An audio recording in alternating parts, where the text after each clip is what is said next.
Bapak Ibu, kalau kita di luar sana, di orang-orang motivasi sana tuh ada mengenal namanya love language. Love language itu apa? Bahasa cinta. Bukan bahasa cinta ya. Apa namanya itu ya? Perilaku kepada siapa? Untuk dari orang A ke B, dari bapak ke istri, istri ke suami, kayak gitu ya.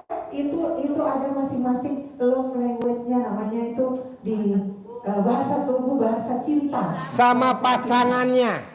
Sama pasangannya. Yang paling gampang untuk memahami ada. Bapak coba udah mulai dipikir ya, ibu juga ya. Kira-kira suamiku kayak apa? Kira-kira istriku yang seperti apa? Oke. Love language itu ada 5. 1, orang yang suka dikasih hadiah. Orang yang suka dikasih hadiah enggak hadiah yang banyak-banyak yang mahal-mahal, enggak. Tapi hadiah yang kira-kira dia itu yang penting dikasih aja. Ada Surat Al-Baqarah.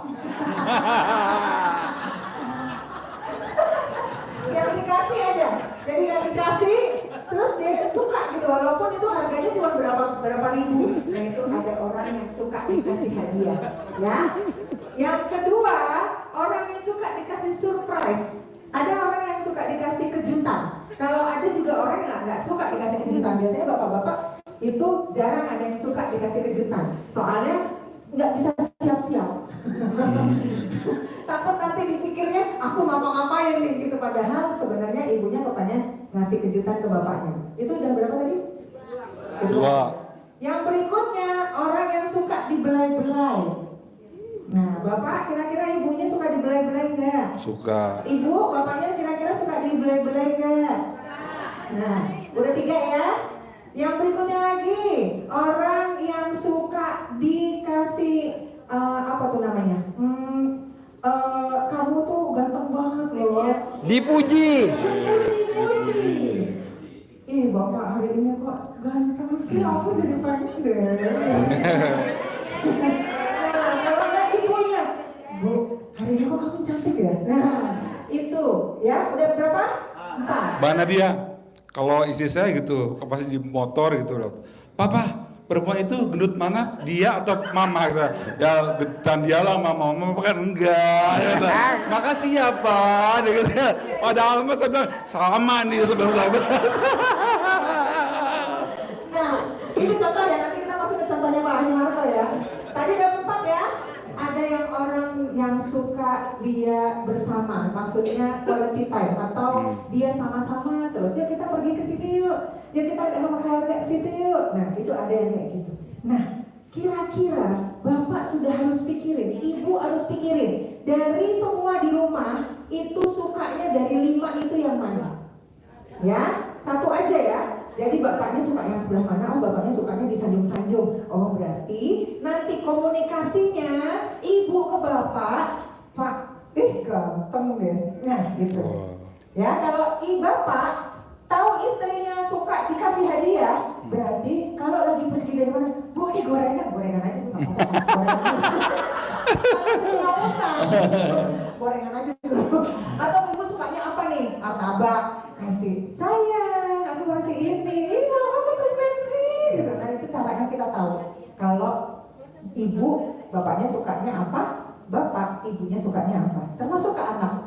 Jadi cara kita mengetahui kayak tadi Pak Haji Marco. Pak Haji Marco tadi istrinya bilang, Pak dia sama aku bagusan mana? Berarti itu masuknya ke mana? Pujian. Pujian, ya. Kan tadi ada ya, yang jenisnya pujian ya. Nah berarti Bapak jangan bilang, benar tadi Pak Haji Marco melakukannya. Bapak jangan bilang, orang sama lu juga gendut. Langsung yang naik kendaraan langsung pingsan. Langsung pingsan. Jadi Bapak juga harus bisa mengikuti bahwa istrinya sukanya dipuji-puji. Jadi ya udah berikan komunikasi di mana Bapak memuji istrinya. Ya, jadi jangan pasti cewek itu suka dikasih apa aja. Memang, tapi ada masing-masing orang itu punya masing-masing yang lebih sukanya apa. Kayak anak saya, dia nggak suka dikasih apa-apa. Dia sukanya ibunya ada di situ. Jadi ketika saya pergi ke luar kota dari pekerjaan saya di mana-mana, sewaktu kecil saya kasih, nah ini robot loh terbaik di kota itu, harganya mahal. Dia bodo amat. Nah, itu dia nggak suka berarti yang dikasih hadiah. Dia sukanya, ibu aku mau peluk. Nah berarti dia sukanya yang dibelai-belai. Sama, bapak juga ada. Kalau kadang-kadang nih, hah? Kalau saya sukanya nomor 5. Aduh, nomor 5 tuh apa dia? Sana sini. Oh, quality time. Jadi quality time itu suka bersama-sama sama keluarga, ke sana bareng-bareng, ke sini bareng-bareng. Jadi bangun komunikasinya sesuai dengan bapak ibu kepunyaannya apa yang disukai. Jadi nggak chaos. Chaos itu apa? Jadi nggak berantem sendiri. Aku sukanya ini, kenapa kok dia nggak ngerti sih? Kadang-kadang ibu ya, kepengennya kan dibelai-belai. Bapaknya nggak ngerti, antep aja dia. Dia aja. Dia nggak suka banget, padahal udah senggol-senggol gini. Tuh Pak Haji. Dengerin Pak Haji deh. Pak Haji, ayo. Pak Haji, jangan main HP terus. Bini gue lagi nonton di tempat tidur tuh. Bini gue lagi nonton di tempat tidur tuh. Di depan TV senyum-senyum tuh bini gue. Jadi bangun komunikasi sesuai keinginannya. Jadi nggak gesrek. Oke? Nggak gesekan atau nggak sentuhan. Ya. Nggak gesekan. Jadi komunikasinya tetap lancar. Udah tahu masing-masing dibawa pulang ke rumah, kira-kira mulai dipikirkan dari 5 itu kalau lupa ada di YouTube, di Google itu ada nanti 5 bahasa cinta. Jadi nanti dicocokin, ya. Oke, yang berikutnya adalah setelah bapak dan ibu tahu bahasa cintanya apa, sekarang harus saling memaklumi. Gimana caranya? Gimana caranya? Jadi kalau ibu seperti yang sebelum-sebelumnya saya bilang bapak-bapak harus dimaklumi karena ibu itu fitrahnya kalau ngomong itu harus satu hari 20.000 kata. Wow. Nah, jadi dia mau ngomong A, geser dulu ke C, sampai B, sampai U, sampai apa, baru balik lagi ke sini. Bapak-bapak suka kesel tuh, lu mau ngomong apa sih? Gitu kan. Lu mau ngomong apa sih? Udah sih ngomong aja terus terang. Jangan Pak, ikutin aja dulu. Nanti gesrek. Ininya hilang nggak? Hilang. Bu Nadia mau tanya ya, kata Bu Nadia harus berapa perempuan itu berapa kata? 20.000 kata. Ya, saya punya tetangga alim banget kalau di rumah. Ternyata pas saya tanya, mama kok ibu itu alim banget? Ya dia kan guru TK, guru sekolah, jadi biasa ya. Benar, itu kan keseharian ya. Jadi keseharian, kalau ibu-ibu udah habis nih di rumah jadi diam, berarti udah pas tuh di luar. Ngocehnya udah pas. Kalau belum pas, itu tandanya apa? Malam-malam bebenah. Pernah nggak begitu? Kira-kira kayaknya aku pengen bebenah aja tuh, karena itu belum pas. Belum keluar 20.000 kata. 20.000 kata itu gestur dan perkataan ya. Gestur dan perkataan. Jadi Bapak jangan jadi apa sih malam-malam masih bebenah aja. Enggak Pak, itu belum keluar semua Pak. Jadi harus dimaklumin. Belum keluar semua ini. Energinya masih penuh. Belum semuanya kebuang gitu. Kalau udah kebuang 20.000 kata, enteng tuh rasanya. Makanya kenapa biarkan ibu-ibu untuk membuang 20.000 katanya. Jadi kalau disenggol langsung mau. Bukan begitu Pak? Ya tepuk tangan dulu dong.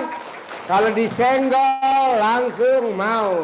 Ya, bapak-bapak ini untuk ibu-ibu ya. Jangan ibu-ibu protes ketika bapak-bapak itu lebih banyak diam. Karena fitrahnya bapak-bapak itu hanya punya jatah 7.000 kata. Lebih sedikit dari ibu-ibu. Makanya bapak-bapak ini lebih diam. Terus karena nggak banyak yang dikeluarin gesturnya, sehingga bapak-bapak itu lebih fokus, tidak bisa dia multitasking.